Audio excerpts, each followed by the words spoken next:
आइए बच्चों, class 10th के सर्कल पर बेस्ड दो दो मार्क्स के इंपॉर्टेंट क्वेश्चंस कवर करते हैं इस वीडियो में। जितने भी क्वेश्चंस बताए जा रहे हैं जो आने वाले बोर्ड एग्जाम पेपर को लेकर के काफी इंपॉर्टेंट है, प्रैक्टिस करके जाइए, रिवाइज करके जाइए। अगर इन्हीं क्वेश्चंस में से कोई क्वेश्चंस आए तो अच्छे से करके आइएगा, ठीक है। आइए स्टार्ट करते हैं, सारे क्वेश्चन इंपॉर्टेंट हैं, मिस मत करिएगा, ठीक है। यहाँ पर कह रहा है the area of right angle triangle find करना। बोले क्या? Find the area of right angle triangle if the radius of circumscribe, ठीक है, if the radius of it circumscribe is 7.5। मतलब एक राइट एंगल ट्राइंगल है, एक राइट एंगल ट्राइंगल है जो कि आपको दिख रहा होगा, ये हो गया हमारा राइट एंगल ट्राइंगल, ठीक है। अब अच्छे से समझना क्वेश्चन को, ये हो गया हमारा राइट एंगल ट्राइंगल। इस राइट एंगल ट्राइंगल में एक सर्कल सर्कमस्क्राइब किया गया, एक सर्कल क्या किया गया? सर्कमस्क्राइब किया गया, ठीक है। तो अब यहां पर जो सर्कल सर्कमस्क्राइब किया गया है उस सर्कल की रेडियस कितनी है? 7.5 सेंटीमीटर रेडियस है। वो जो सर्कल है, जो सर्कल सर्कमस्क्राइब किया गया है, उसकी रेडियस कितनी है? 7.5 सेंटीमीटर। सो जेन्युइन सी बात है, डायामीटर इसका दुगना यानी 15 सेंटीमीटर हो जाएगा, ठीक है। अच्छा, अब राइट एंगल ट्राइंगल है तो आप सभी को दिख रहा होगा, ये हो गया हमारा राइट एंगल ट्राइंगल। अब 90 यहां बनेगा तो 90 की अपोजिट साइड किसका काम करेगी? हाइपोटेनोस का काम करेगी। क्वेश्चन में ये बोला गया कि इस हाइपोटेनस पर जो एल्टीट्यूड बनाया गया है वो 6 सेंटीमीटर है। तो ये हो गया हमारा हाइपोटेनस। इस हाइपोटेनस पर, हाइपोटेनस की अपोजिट वर्टेक्स कोना बी है, तो इस बी से हमने इस पर क्या ड्रॉ कर दिया? परपेंडिकुलर। क्या ड्रॉ कर दिया? परपेंडिकुलर, जो कि 6 सेंटीमीटर लंबा है, ठीक है। ये पार्ट आया कि नहीं है? तो ऐसी सिचुएशन में इस राइट एंगल ट्राइंगल का एरिया निकालना है। इस राइट एंगल ट्राइंगल का क्या निकालना है? एरिया, ठीक है। तो क्वेश्चन में आगे बढ़े इससे पहले हम आपको ये बताना चाहेंगे, कॉन्सेप्ट क्लियर होना चाहिए। बोले क्या? जैसे ये है हमारा राइट एंगल ट्राइंगल, ठीक है। ये हो जाएगा ए, ये हो जाएगा बी, ये हो जाएगा सी, ठीक है। तो ये किसका काम करता है? बेस का काम करता है। और ये किसका काम करता है? परपेंडिकुलर या हाइट का काम करता है। तो ऐसी सिचुएशन में area of triangle A B C का फॉर्मूला होता है हाफ बेस इंटू हाइट, या हाफ बेस इंटू परपेंडिकुलर, ठीक है। वहीं अगर इस ट्राइंगल को लिटा दिया जाए, यानी इसका मतलब क्या हुआ? फॉर एग्जाम्पल कल एक निकाला था, ठीक है। जैसे फॉर एग्जाम्पल ये है हमारा राइट एंगल ट्राइंगल, ऐसा कुछ रखा हुआ है। अब क्या करना है? इस ट्राइंगल को उठा करके हम ऐसे रख दें। बोले कैसे रख दें? ऐसे। तो ये कुछ ऐसा हो जाएगा कि नहीं हो जाएगा? ये हो जाएगा यहां पर, ठीक है। तो ये 90 बना था तो ये पार्ट हो जाएगा बी, ठीक है। और ये वाला पार्ट घूम करके यहां पर आ गया है और ये हो जाएगा सी, ठीक है। तो ये 90 डिग्री की अपोजिट साइड हाइपोटेनस बनी रहेगी, ठीक है। ये परपेंडिकुलर यहां आ जाएगा और बेस यहां आ जाएगा। ये पार्ट आया कि नहीं है? तो अगर अगर ध्यान से सुनना मेरे भाई, ठीक है, अच्छे से कॉन्सेप्ट क्लियर कर लेना फिर, बिकॉज यही कॉन्सेप्ट वहां लगा है। अगर इसको बेस मान लो तो अपोजिट वर्टेक्स से इस पर क्या ड्रॉ करोगे? परपेंडिकुलर। तो ये हाइट हो जाएगी और ये बेस का काम करेगी। तो एरिया का formula half base into height. तो जो एरिया इससे आएगा वही एरिया इससे आएगा। डिपेंड करेगा आपने बेस किसको माना और उस बेस के रिस्पेक्ट में परपेंडिकुलर क्या है। ऐसा क्वेश्चन कल की वीडियो में कवर किया गया, ठीक है। तो अब अगर इसको ये परपेंडिकुलर माना गया, तो अगर ये परपेंडिकुलर माना गया इस साइड पर, तो ये साइड ट्राइंगल की किसका काम करेगी? बेस का। और ये किसका काम करेगी? हाइट का काम करेगी, ठीक है। तो बोले क्या? एरिया ऑफ ट्राइंगल कौन सा? A B C. बोले क्या? Half base into height. सही है कि नहीं? तो हाफ, अगर बेस हम इसको माने, बोले किसको माने? एसी को, तो एसी के रिस्पेक्ट में जो हाइट बनेगी वो किसका काम करेगी? बी डी का काम करेगी, ठीक है। तो हाफ एसी कितना है बेटा? एसी हमारा हाइपोटेनस है, और हाइपोटेनस जो कि डायामीटर के बराबर था, सर्कल का डायामीटर, ठीक है। तो एसी कितना है हमारा? 15 सेंटीमीटर, ठीक है, इंटू बीडी। बीडी कितना है आपका? 6 सेंटीमीटर। तो यहां पर 2 से 6 को डिवाइड करा देंगे 3, तो 15 इंटू 3, 15 तिया 45 सेंटीमीटर स्क्वायर। आंसर की से आंसर भी मैच करते हुए चलेंगे, तो ये आ गया बेटा हमारा 45 सेंटीमीटर स्क्वायर। क्लियर हो गया कि नहीं हो गया? अब ये पार्ट आ गया ना, ठीक है।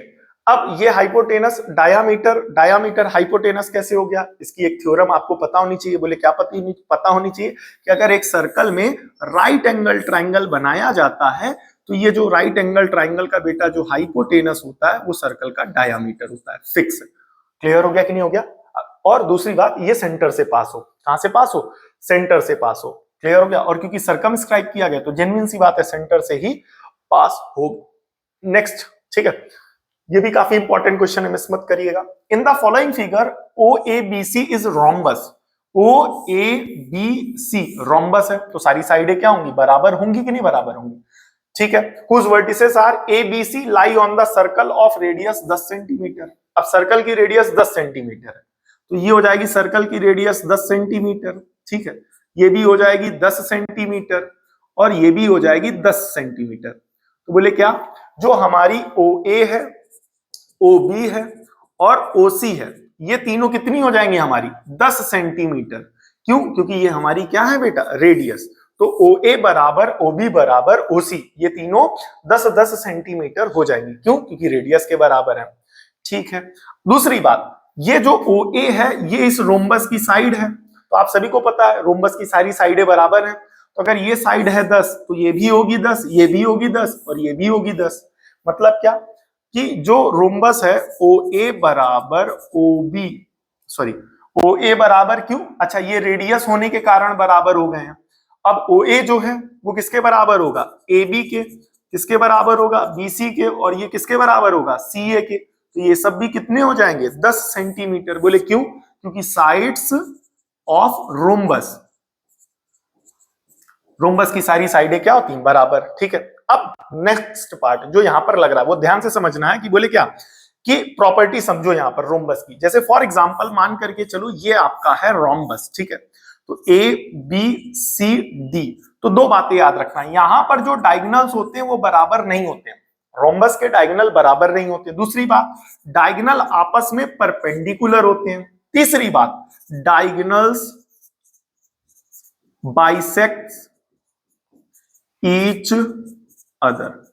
ठीक है, ये तीन प्रॉपर्टी रोम्बस की याद रखना जो क्लास 8 में बताई जाती है। बोले क्या, जो रोम्बस होता है उसके डायगोनल्स बराबर नहीं होते, तो ये डायगोनल बराबर नहीं होंगे।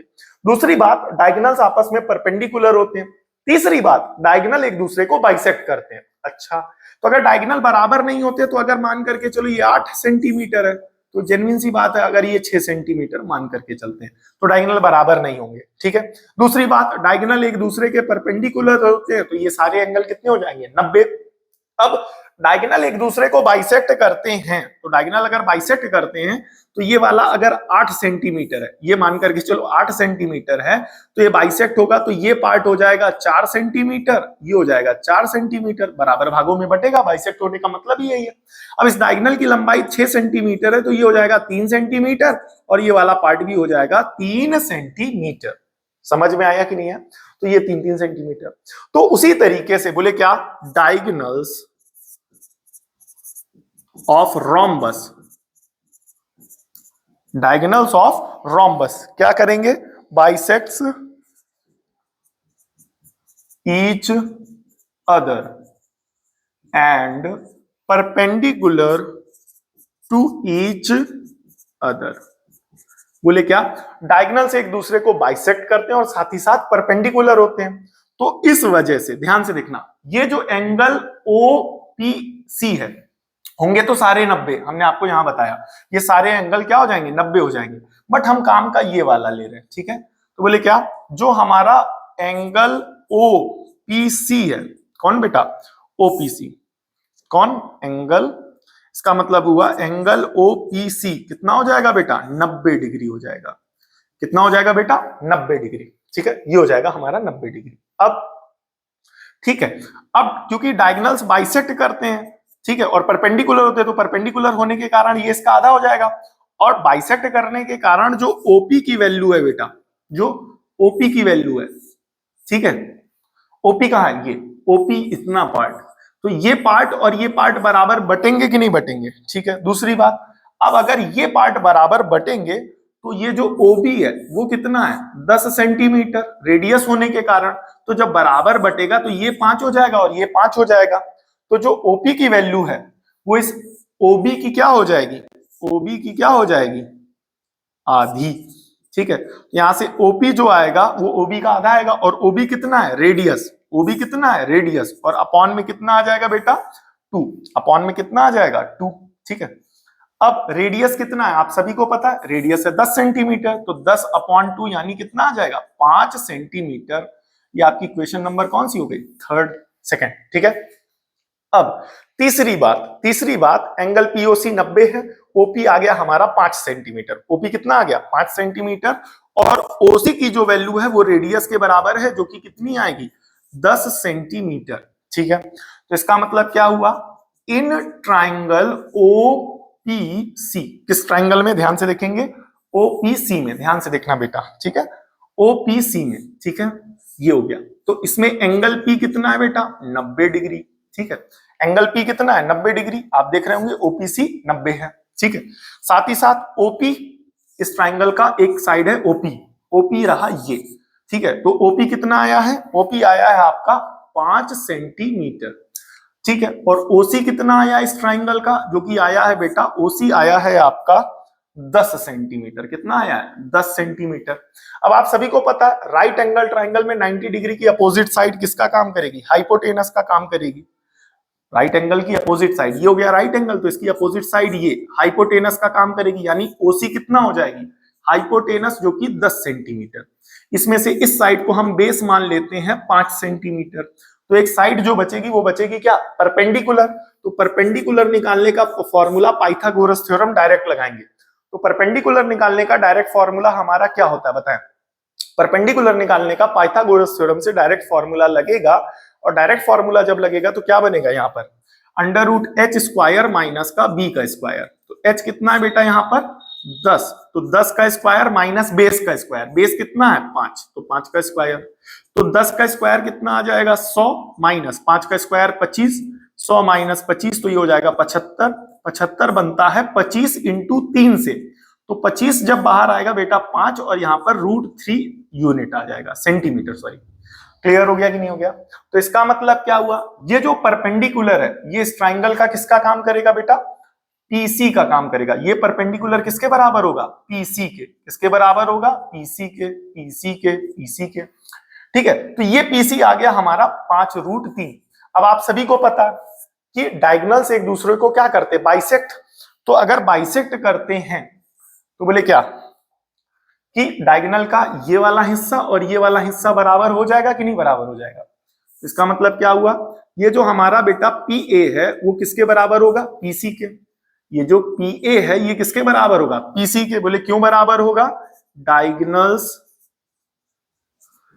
Of rhombus bisects each other। ठीक है, bisects each other। तो PA क्या बेटा, PA किसके बराबर होगा, PC के, और PC कितना है बेटा 5√3, तो 5√3। ठीक है, और ये हो जाएगी हमारी इक्वेशन नंबर कौन सी बेटा, थर्ड। तो बोले कहां से आई, बाय थर्ड। ठीक है, अब ध्यान से सुनना। अब AC जो होगा बेटा, AC, ये जो AC है ये किसके बराबर होगा, AP प्लस PC के। तो AP कितना है, AP आया है, AP P ये बात एक ही है 5√3, प्लस पीसी कितना आया, पीसी भी आया है हमारा 5√3, तो 5 + 5 10√3 सेंटीमीटर। ठीक है, अब ये AC क्या है, इस सर्कल की दूसरी डायगोनल। इसका मतलब हुआ दूसरी डायगोनल जो D2 है वो कितनी है 10√3 सेंटीमीटर, और जो पहली डायगोनल थी वो D1 थी, जो कि किसके बराबर थी, याद करिए। पहली डायगोनल ये होगी, दूसरी डायगोनल जो कि अभी निकाली, ये पहली डायगोनल है, ये कौन, OB। पहली डायगोनल है OB, जो कि सर्कल की रेडियस है, जो कि 10 सेंटीमीटर है। ठीक है, अब क्या निकालना है, यहां पर find the area of rhombus. ठीक है, तो एरिया ऑफ रोम्बस के लिए, एरिया ऑफ रोम्बस, ठीक है, इसका फॉर्मूला होता है हाफ D1 क्रॉस D2, याद रखिएगा। तो ये हो जाएगा हाफ D1 मतलब पहला डायगोनल, पहला डायगोनल कितना है 10√3, और दूसरा डायगोनल है 10, तो इसको कैंसिल करेंगे तो ये हो जाएगा 5। ठीक है, तो 5 × 10, 5 × 10 करेंगे, 5 × 10 ये हो जाएगा 50√3 सेंटीमीटर स्क्वायर। √3 की वैल्यू दे दी गई है, आप लोग यहां पर रख करके फाइनल आंसर हमें कमेंट करके जरूर बताइएगा। ठीक है, ये डायगोनल की 3 इंपॉर्टेंट प्रॉपर्टीज थी। ठीक है, अब आप सभी को पता है, पहले घड़ी का मामला है तो घड़ी का एक बेसिक कॉन्सेप्ट अच्छे से समझ लो। जैसे यहाँ पर रोम्बस का था तो रोम्बस का अच्छे से समझा, तो यहाँ पर घड़ी का है तो पहले घड़ी का कॉन्सेप्ट अच्छे से समझो। ये होती है हमारी घड़ी, बोले क्या होती है, ये होती है हमारी घड़ी, ठीक है। ये हो गया 12, ये हो गया 6, ये हो गया 3, ये हो गया 9, फिर उसके बाद 1 2 3 4 5, फिर उसके बाद 7 8 9 10 11, तो ये हो जाएगा ये हो जाएगा ये, ठीक है। फिर उसके बाद इसका वाला इससे, इसका वाला इससे, ठीक है। इसके बाद वाला जो होगा इसके बाद वाले से और इसके बाद वाला इससे, तो टोटल कितने पार्ट बनते हैं आप सभी को पता होगा, 12 पार्ट, 1 2 3 4 5 6 7 8 9 10 11 12, तो ये टोटल 12 पार्ट्स बनते हैं। और ये सारे पार्ट्स कैसे होते हैं, इक्वल, याद रखना कैसे होते हैं, इक्वल होते हैं। दूसरी बात, दूसरा जो कॉन्सेप्ट आपको पता होना चाहिए वो ये पता होना चाहिए कि 12 पार्ट टोटल कितना होता है, 360 डिग्री। अब 12 पार्ट बने हैं तो 12 तिहाई 36, यानी एक पार्ट का एंगल कितना बनेगा, 30 डिग्री। मतलब ये भी 30 डिग्री, ये भी 30 डिग्री, ये भी 30 डिग्री, इसके बीच की दूरी 30 डिग्री, इसके बीच की दूरी 30 डिग्री, इसके बीच की दूरी 30 डिग्री, इसके बीच की दूरी 30 डिग्री, ये भी 30 डिग्री, ये भी 30 डिग्री, ये भी 30 डिग्री, ये भी 30 डिग्री। तो टोटल कितने हो गए, 30 × 12, तो 30 × 12 कर देंगे 360 आ जाएगा। तो अगर एक पार्ट है तो 30 डिग्री, दो पार्ट है 60 डिग्री, तीन पार्ट है तो 90 डिग्री। तो जितने पार्ट है उतने को 3 से मल्टीप्लाई करा देना, 30 से मल्टीप्लाई करा देना। तो ये कॉन्सेप्ट समझ में आ गया, बिकॉज इसी को यूज करेंगे। अब जिनको पहले से पता है तो अच्छी बात है, जिनको नहीं पता वहां तुरंत बता दिया। अब आइए, 35 मिनट घड़ी चली है, ठीक है, तो मान करके चलो यहां से चली है, तो यहां से जब यहां आएगी 1 से लेकर के 6 पर आएगी, 6 के जस्ट बाद क्या होगा 7, तो मिनट वाली सुई आ जाएगी यहां पर। तो यहां से लेकर के यहां तक की दूरी कितनी बनाएगी, यहां से लेकर के ये जो दूरी आएगी ये कितना बनाएगी कि 12 बजे से चले, 12 से चले और 7 तक आ जाए, तब जाकर के 35 मिनट होंगे कि नहीं होंगे, 12 से चले और 7 तक आए। क्लियर हो गया कि नहीं हो गया। तो ओवरऑल ठीक है। अब जो हैंड है आप सभी को पता है, इन सभी में जो हैंड की लंबाई होती है, क्लॉक हैंड, मिनट हैंड की जो लंबाई है, लेंथ ऑफ मिनट हैंड जो होगा वो किसके बराबर होगा, रेडियस के बराबर होगा।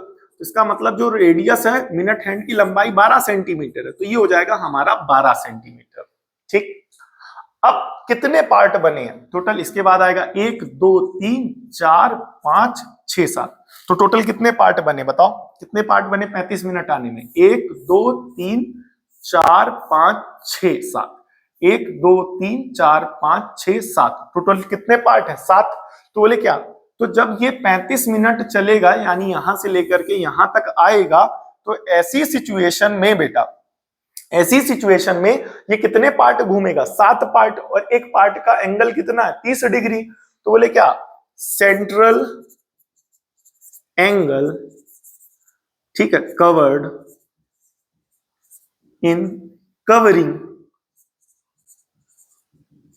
35 मिनट्स, 35 मिनट। बोले क्या 7 पार्ट होंगे तो 7 × 30, तो 7 त्रिक 21 यानी 210 डिग्री। ठीक है, अब इस पूरे का क्या निकालना है बेटा, इसका निकालना है बेटा एरिया, तो यानी ये पूरा एरिया जो है हमें निकालना है। तो बोले क्या, एरिया कवर्ड बाय दिस, बोले क्या, दिस मिनट हैंड, इस मिनट हैंड के द्वारा कितना एरिया कवर होगा, फॉर्मूला होगा πr² / 360 × थीटा। सेक्टर का एरिया निकालने का ये तो फॉर्मूला होता है, πr² / 360 × थीटा। तो अब यहां पर थीटा क्या होता है, सेंट्रल एंगल का काम करता है, तो पाई की वैल्यू रखेंगे, बोले कितना 22/7 × r का स्क्वायर, r मतलब रेडियस, रेडियस कितनी है 12, तो 12 × 12/360 × 210। ठीक, तो यहां पर 0 से 0 कैंसिल, बचेगा 21, 21 कैंसिल होगा बेटा 7 से, जो आ जाएगा 3। ठीक है, अब यहां पर बचेगा क्या, ध्यान से सुनना, यहां पर बचेगा आपके पास 22 × 12 × 12 × 3/36, तो 12 तिहाई टोटल होता है 36, 36 से 36 कैंसिल, तो हो जाएगा 22 × 12। तो इस 12 को किससे मल्टीप्लाई कराना, 22 से, 2 दूनाई 4, सॉरी, और 2 एकम 2, 2 दूनाई 4, 2 एकम 2, तो ये हो जाएगा 264, कितना हो जाएगा 264 सेंटीमीटर स्क्वायर। ये एरिया कवर होगा अगर मिनट एंड 35 मिनट तक कवर करेगी, मूव करेगी। ठीक है, आइए नेक्स्ट। यहां पर बोले क्या अच्छा क्वेश्चन है, ये सारे अच्छे क्वेश्चन है, 2-2 मार्क्स और 4-4 मार्क्स। ये तो 4 मार्क्स का क्वेश्चन है, ध्यान से देखेंगे, मिस नहीं करेंगे। ठीक है, कह रहा अ car has wheel which has 80 centimetre diameter. ठीक है भाई, हमारा एक पहिया है, इसका जो डायामीटर है वो कितना है 80 सेंटीमीटर, तो रेडियस कितना होगा 40 सेंटीमीटर। अब जब ये घूमेगा, तो जब ये घूमेगा तो डिस्टेंस कवर्ड इन 1 राउंड, ठीक है, वो वाला राउंड नहीं है, एक राउंड, जब ये पहिया एक राउंड घूमेगा तो कितनी डिस्टेंस कवर होगी, ये बराबर होगी सरकमफेरेंस के। किसके बराबर होगी, सरकमफेरेंस के। और सरकमफेरेंस का फॉर्मूला होता है 2 पाई आर, यानी 2 पाई की वैल्यू 22/7। ठीक है, और इंटू रेडियस, रेडियस कितना आ गया 40, इतने सेंटीमीटर। ये पार्ट आया कि नहीं आया, अब ध्यान से सुनना। कह रहा है how many complete revolution does each wheel make, बोले क्या in 10 minutes when the speed of car is 66 kilometre an hour, या किलोमीटर पर आर। इसका मतलब क्या है, अब अगर ऐसा पहिया 66 किलोमीटर पर आर की स्पीड से 10 मिनट तक के लिए चले तो वो कितनी बार चक्कर, पूरा रिवोल्यूशन लेगा। तो सिंपल सी बात ये है, बोले क्या स्पीड कितनी है, ये देखो स्पीड कितनी है 66 किलोमीटर पर आर। इसका मतलब क्या हुआ, 1 घंटे में वो 66 किलोमीटर चलेगी कि नहीं चलेगी। ठीक है, यहाँ सारा मामला सेंटीमीटर में है। ठीक है, इसके लिए क्या करो, और यहां पर चलना उसको 10 मिनट है, 60, 1 घंटे का मतलब क्या हुआ 60 मिनट, 1 घंटे की जगह 60 मिनट में कितना चलेगी 66 किलोमीटर। ठीक है, अब यहां से 1 मिनट का निकालो, 1 मिनट का, तो 60 यहां मल्टीप्लाई हो रहा, उधर भेज दोगे तो 60 क्या हो जाएगा डिवाइड, इतने किलोमीटर। ठीक है, अब क्या करना है, कितने मिनट गाड़ी चली है 10 मिनट, तो 10 से क्या कर दोगे मल्टीप्लाई, तो 10 मिनट के लिए क्या हो जाएगा 10 इंटू 66/60, 0 से 0 कैंसल, ये हो जाएगा 10 मिनट में चलेगी बेटा गाड़ी 11 किलोमीटर। ये पार्ट आया कि नहीं है। ठीक है, आ गया तो अच्छी बात है, नहीं आया तो आप बताइएगा, इस क्वेश्चन को दोबारा फिर से वीडियो बना करके एक्सप्लेन कर देंगे। ठीक है, ये वाला, हाँ ये चीज, और अगर ये वाला क्वेश्चन जो है अगर थोड़ा सा कम समझ में आया हो तो आप कमेंट कर दीजिएगा, मैं इसको दोबारा जब सर्कल की कोई दूसरी वीडियो इसी टॉपिक पर बनाऊंगा वहां पर दोबारा कवर कर लूंगा। ठीक है, अब 10 मिनट में उसने कितना चला 11 किलोमीटर, तो 10 मिनट बराबर 11 किलोमीटर का मतलब क्या होता है 1000, फिर उसके बाद फिर 100 से मल्टीप्लाई करा दो तो ये किसमें कन्वर्ट हो जाएगा सेंटीमीटर में। ठीक है, तो किलोमीटर था, 1000 से मल्टीप्लाई कराया मीटर में कन्वर्ट होगा। अब 1 मीटर में 100 मीटर, 100 सेंटीमीटर होते तो 100 से मल्टीप्लाई करा दिया, तो 10 मिनट में ये हो जाएगा। तो 10 मिनट में वो कितनी डिस्टेंस ट्रेवल करेगा 11 इंटू 10 की पावर 5 सेंटीमीटर। ये क्या है बेटा टोटल डिस्टेंस, ये क्या है बेटा total distance covered by car कह लो चाहे व्हील कह लो इन 10 मिनट। ठीक है, तो ये टोटल डिस्टेंस है, और एक राउंड में कितना डिस्टेंस है, ये इसकी सरकमफेरेंस, तो number of round, number of revolutions किसके बराबर होगा total distance divided by distance in 1 round. अब इतना तो आना चाहिए बेटा, अब ये नहीं आता तो 8th क्लास की पुरानी वीडियोस और कॉन्सेप्ट समझो कि भाई पूरी डिस्टेंस को डिवाइड करा देंगे एक की डिस्टेंस से तो नंबर ऑफ राउंड आ जाएगा। टोटल डिस्टेंस कितनी आई है 11 इंटू 10 की पावर 5, और एक राउंड में डिस्टेंस कितनी आई है 2 22 40, बोले कितना 2 इंटू 22 इंटू 40, और अपॉन में कितना है 7, तो ये 7 चला जाएगा ऊपर। ठीक है बेटा, इस वैल्यू को उठा करके यहाँ पर रख के डिवाइड कराना था, इसलिए यहाँ पर पूरा कैलकुलेट नहीं किया, तो आप भी मत करिएगा, ये कैलकुलेशन स्किल्स हैं। ठीक है, तो 11 से कैंसिल करेंगे 22, तो ये हो जाएगा 2, तो अपॉन में 2 कितनी बार आ गया 2 बार, तो 2 दूनाई 4 इंटू 40। ठीक है, इंटू 10 की पावर कितनी आई है 10 की पावर आई है आपकी 5, और साथ में कितना है 7, तो ध्यान से सुनना मेरे भाई, तो एक 0 से एक 0 कैंसिल, तो ऊपर आ जाएगा 10 की पावर 4 इंटू 7 अपॉन 4 इंटू 4, तो 10 की पावर 4 इसे क्या लिख सकते हो 100 इंटू 100 लिख सकते हो कि नहीं लिख सकते हो, नहीं लिख सकते हो, नहीं लिख सकते हो, लिख सकते हो ना। 10 की पावर 4 का मतलब क्या हो गया 100 इंटू 100, ठीक है।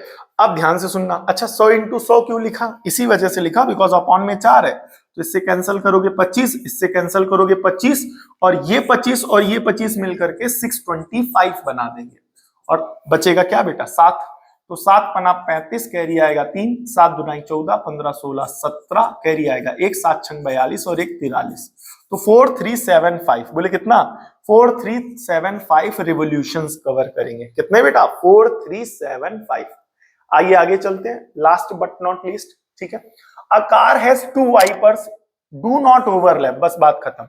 अब आप सभी ने देखा होगा ये हमारी गाड़ी का क्या है बेटा? शीशा। अब एक वाइपर यहां लगा, एक वाइपर यहां लगा, तो ये वाइपर करेगा इतनी की सफाई और ये करेगा इतने की सफाई। ठीक है, ये तो पूरा 180 डिग्री हो गया है। ठीक है, तो पूरा घूमेगा नहीं। ठीक है, मतलब क्या कि ये इतने की सफाई कर सकता है और ये इतने की सफाई कर सकता है, तो ये हो गए 2 वाइपर। ठीक है, ये हो जाएगा 120। ठीक है, और कितना मूव कर सकते हैं दोनों वाइपर? 120 डिग्री। तो 120 डिग्री ये मूव करेगा, 120 डिग्री ये मूव करेगा। ठीक है, each wiper has blade of 21 centimetre, तो ये भी कितनी हो जाएगी? ये पूरा बराबर रहेगा। ठीक है, तो ये भी हो जाएगी 21 सेंटीमीटर और ये भी कितनी हो जाएगी? 21 सेंटीमीटर। तो ये हो जाएगी 21 सेंटीमीटर। तो 21 सेंटीमीटर ये, 21 सेंटीमीटर ये। ठीक है, अब कितना एरिया, टोटल एरिया कितना क्लीन होगा अगर ये दोनों वाइपर्स एक दूसरे को ओवरलैप नहीं करते हैं? तो सिंपल सी बात है, जो रेडियस इसकी वही रेडियस इसकी, जो एंगल इसका वही एंगल इसका, तो इस एरिया और ये एरिया बराबर होंगे कि नहीं? तो एक का निकाल करके दुगना कर दोगे तो टोटल एरिया आ जाएगा कि नहीं? तो बोले क्या? Total area. ठीक है, total area cleaned, total area cleaned at each sweep किसके बराबर होगा? Twice of area cleaned by one wiper. ठीक है, अब ट्वाइस एक एरिया का कितना हो जाएगा? Pi r square upon 360 into pi r square upon 360 into 120 degree, यही तो बनेगा ना मेरे भाई 120 डिग्री। तो 2 पाई की वैल्यू 22 अपॉन 7 इंटू आर का स्क्वायर। रेडियस कितनी है बेटा? रेडियस 21 सेंटीमीटर है, जो ब्लेड की लंबाई होगी, यानी हो जाएगा रेडियस का स्क्वायर यानी 21 इंटू 21, 0 से 0 कैंसिल, 12 तिहाई 36, तो ये हो जाएगा 3। तो 7 त्रिक 21, 21 से 21 कैंसिल। तो अब यहां पर क्या आएगा? 2 इंटू 22, 22 इंटू 2 44 इंटू 21। ठीक है, मल्टीप्लाई कराएंगे किसको बेटा? 21 को मल्टीप्लाई कराएंगे 44 से। ठीक है, तो 21 इंटू 44, 21 को मल्टीप्लाई कराएंगे 44 से, तो 4 एकम 4, 4 दुनाई 8, 4 एकम 4, 4 दुनाई 8, तो 4 8 4 12 9, ये हो जाएगा आपका 924 सेंटीमीटर स्क्वायर। ये हो जाएगा आपका फाइनल आंसर। आंसर की से आंसर भी क्या हो रहा है? मैच हो रहा है। ठीक है, इस वीडियो में अगर कोई क्वेश्चन आपको थोड़ा कम समझ में आया हो प्लीज कमेंट कर दीजिएगा, उस क्वेश्चन को इंक्लूड कर लिया जाएगा इस टॉपिक से जुड़ी हुई अगली वीडियो में और उसमें वापस फिर से एक्सप्लेन कर दिया जाएगा। बिकॉज अगर आप साथ में पढ़ रहे होते तो आप तुरंत कहते तो मैं तुरंत दोबारा उस क्वेश्चन को बता देता, बट आप उस पार हैं कैमरे के और हम इस पार हैं, तो अब हमें नहीं समझ में आएगा कि आपको समझ में आया है कि नहीं समझ में आया। हमें तब समझ में आएगा कि आपको समझ में आया कि नहीं जब आप हमें कमेंट करके बताएंगे। फिर अगर हमें समझ में आ जाएगा कि आपको समझ में आया है या नहीं आया है, फिर जब आपको समझ में नहीं आएगा तो उस ना समझे हुए क्वेश्चन को दोबारा पढ़ा दिया जाएगा। ठीक है, आई होप आपको कुछ समझ में आया होगा। मिलते हैं नेक्स्ट वीडियो में, तब तक के लिए जय हिंद। आप सभी वीडियो के लास्ट तक जुड़े रहे, बने रहे, इसके लिए बहुत बहुत धन्यवाद। Thank you for watching. मिलते हैं नेक्स्ट वीडियो में।